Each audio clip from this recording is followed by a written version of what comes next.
shy of midfield at the 49-yard line. Working with a 2nd and 4.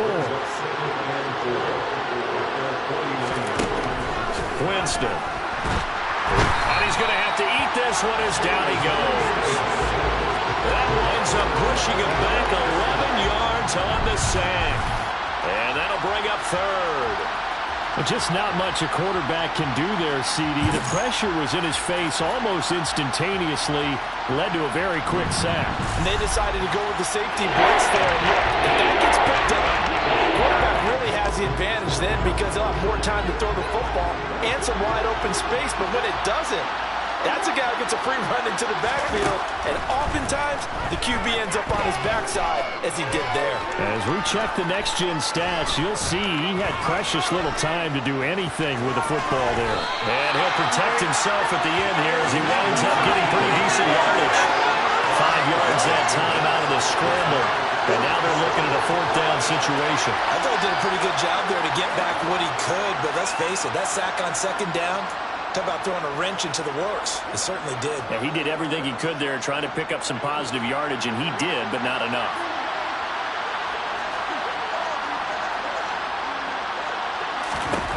Desperation time. Winston on 4th down. He'll get it inside the 20. And all the way in for a Miami touchdown.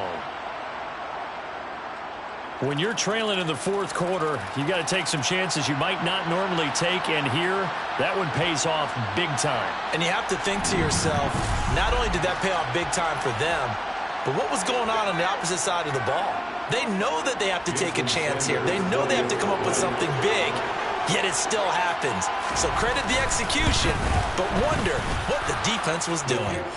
Extra point up and good by Sanders, and that makes it 24-13.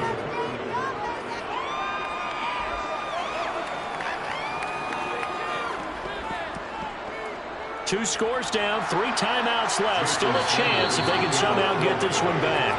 The Saints going to call the first of their timeouts. That'll leave them with 2 remaining. We'll be back after this.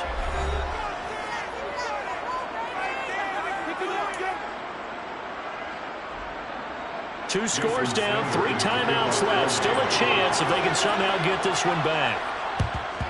And the Saints hands team able to rein this one in.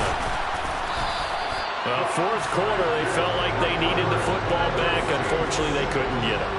And I know we brought analytics into the game, and someone has said here that the data says that when a team's expecting an onside kick, 80% of the time, the team expecting it, they do actually recover the ball, which is what we saw here. I just wonder if that number is much more of a anecdotal type of a number. Kind of like when the coaches tell us, well, when you score on special teams, 93% of the time you win the game. I'm still waiting to see that number is empirical.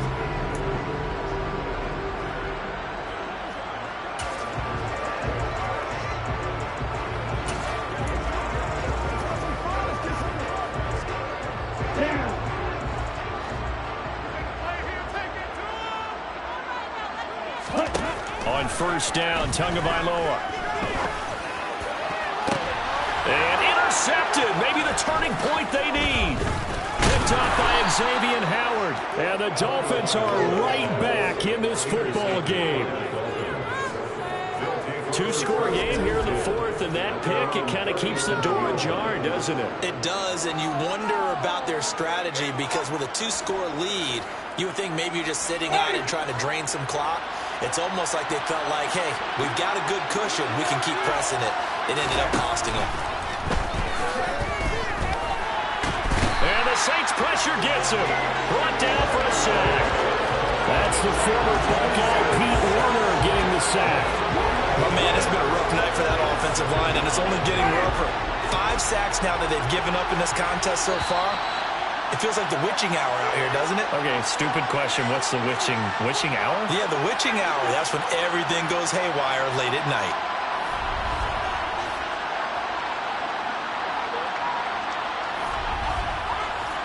So the Dolphins have it as we welcome you back in. And let's see what they've come up with offensively after having time to talk it over. Throwing on 2nd and long.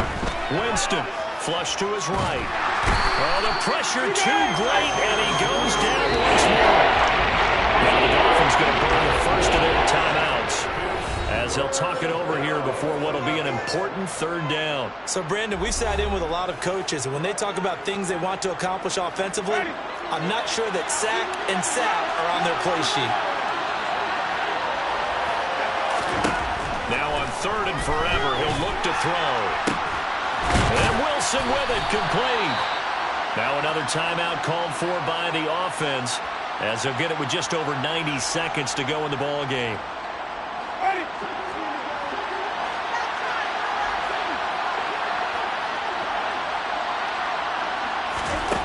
Now Winston on fourth down.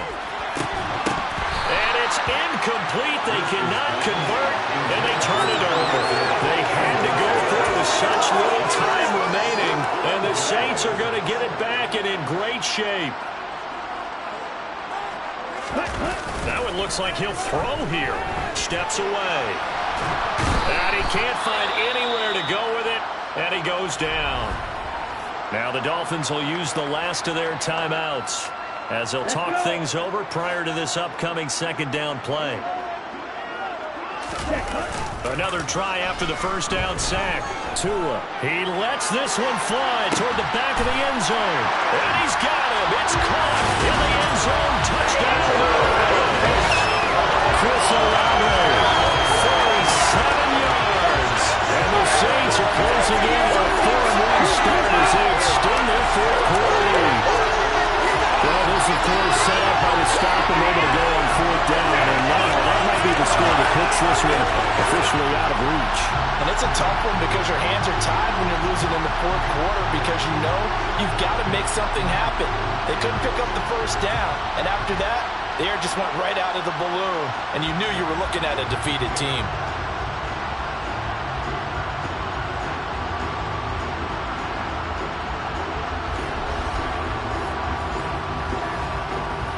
Wants to try to add the PAT.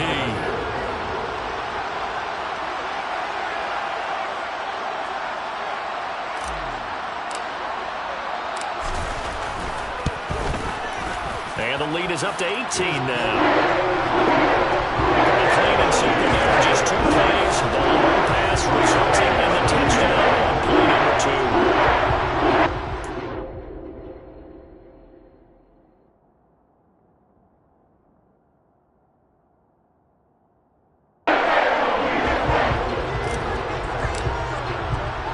After the touchdown, Lutz to kick it off.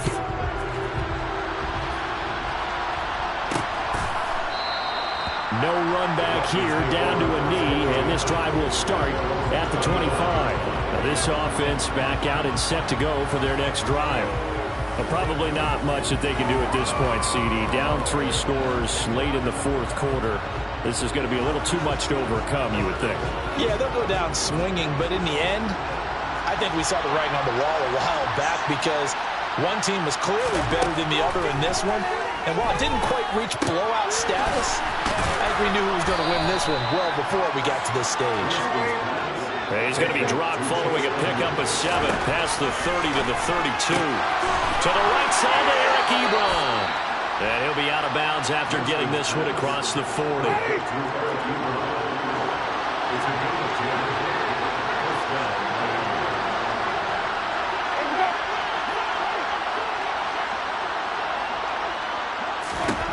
First down, Winston. Over the middle and complete to Waddle. They're going to need to get up and set in a hurry. Throwing again on second down. Winston. And incomplete on the deep ball. That's coverage you'd expect to see in a tie game late. Not a lopsided game like this. They are not letting up. They head to the line facing a 3rd and 7 following the incompletion on second down.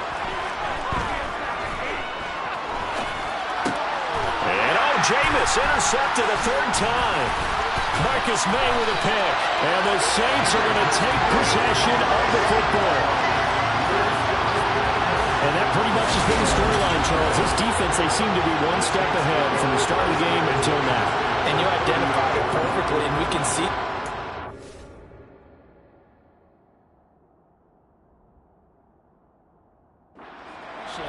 is settling in now, and it's probably been there for a long time, but now it's evident because you can see it in their faces, you can see it in their body language, maybe even a little bit in that play call that ended up maybe closing them out. They'll pound it up the middle with Kamara. And some space here. Touchdown, New Orleans. Alvin Kamara with his second TD of the game, his sixth of the year. And the Saints are able to strike quickly to add on to their lead. This win now going to look a little more lopsided on the scoreboard, CD, and some may have run up the clock in that scenario, but they wanted to put their foot on the gas, get one more touchdown, and they did just that. Well, partner, I would say the traditionalists not overly excited about that score. They'd like to see the game played a little bit differently. But what you can't argue with is their execution of that play, because it played out exactly as it was drawn up. It almost would have been a shame not to finish with such a well-run play. Lutz will look to add the extra point.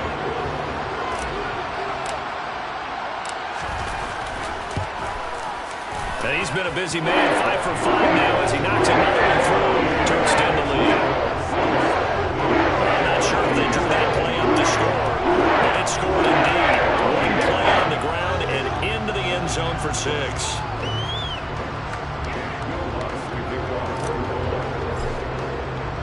After the touchdown, Lutz to kick it off.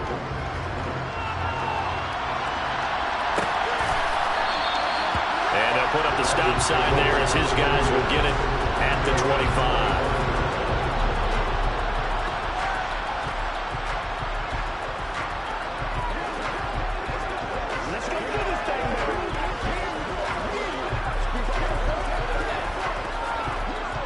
The Dolphins at the line ready for their next drive. They're down big here late. I don't know. You just one last drive here for pride. Some people like to do that. I remember playing for a guy once. We were down huge, and someone said, "Coach, what do you want to call?" He just waved a hand like, "Who cares? Let's get out of here and do something some other time." But some teams like to do something at the end to feel a little bit better as they continue to move forward. Yeah, probably just want to put this one behind them. Yeah, this will be a game of 5 as he gets it to the 30. Well, this was a very close ball game at halftime, Charles, but in the second half, that offense kind of kicked things into another gear, and they were able to pull away for the victory. And, Brandon, I think they're the type of team that just looked in the mirror and said, hey, ton of pressure on, but we're the type of team that can flat out handle it. They stood up with confidence, and made it happen for a victory. So for New Orleans, they boost their record up to a strong 4-1. And they will hit the road next week to take on the Carolina Panthers. Meanwhile, for Miami, they drop below 500 to 2-3 with a loss. And they'll try and turn things around next week as they have a date at MetLife Stadium with the New York Jets.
check it. Okay, I feel unstoppable. Losing's impossible. Go against the team, the thing they know not